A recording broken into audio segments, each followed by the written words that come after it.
Iran में जनता ने सड़क पर विद्रोह करना शुरू कर दिया है। जिस देश को supreme leader Ayatollah Ali Khamenei अपनी फौज के दम पर सख्ती से कंट्रोल करते हैं, वहां की जनता अपने डर को दरकिनार करती हुई सड़क पर उतर आई है। जी हां, वो तानाशाही मुर्दाबाद के नारे लगा रही है। जवाब में इस्लाम सरकार ने भी अपनी फौज भेज दी है।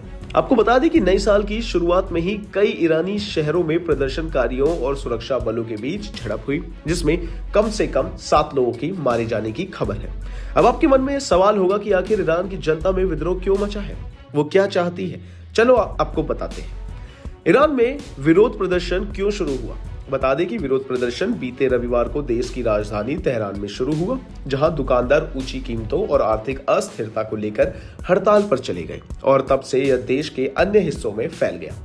यहां की करेंसी रियाल की वैल्यू बहुत गिर गई, जिससे लोग डरे हुए हैं।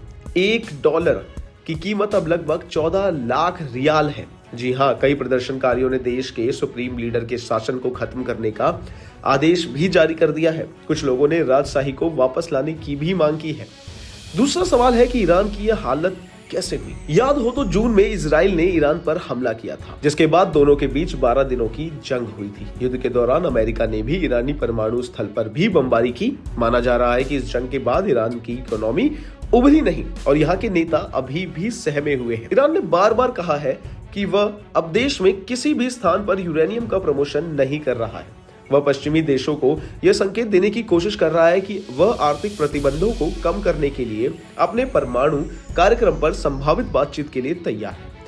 हालांकि ये वार्ताएं अभी तक हुई नहीं है। अमेरिकी राष्ट्रपति डोनाल्ड ट्रंप और इजरायली प्रधानमंत्री बेंजामिन नेतान्याहू ने तेहरान को अपने परमाणु कार्यक्रम को फिर से शुरू करने के खिलाफ चेतावनी दी है। तीसरा सवाल है कि ईरान की सरकार ने क्या कदम उठाया। ईरान की सरकार ने इन विरोध प्रदर्शन को रोकने के लिए सड़क पर सुरक्षा बलों को उतार दिया है। ईरान की फोर्स न्यूज एजेंसी ने बताया कि 4 महल और बख्तियारी प्रांत में सुरक्षा बलों और प्रदर्शनकारियों के बीच झड़प में 2 लोगों की मौत हो गई और पड़ोसी लोरेंस्तान प्रांत में अजना में 3 लोगों की मौत हो गई।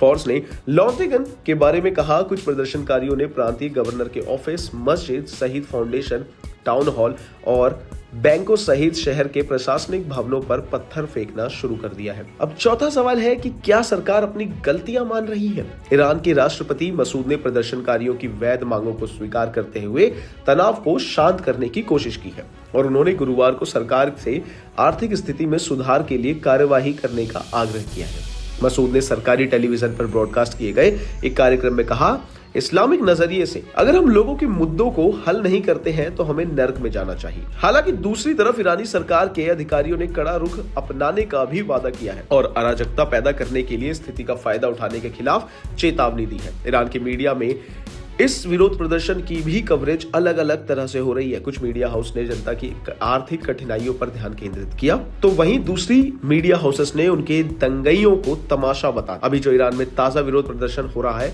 वो राजधानी में शुरू हुआ और मंगलवार को कम से कम 10 विश्वविद्यालय के छात्रों के इसमें शामिल होने के बाद फैल गया। अब यह विरोध प्रदर्शन ईरान के छोटे छोटे शहरों तक भी फैल चुका है। इन तमाम जानकारियों के लिए बने रहिए हमारे साथ भारत एक्सप्रेस पर। धन्यवाद।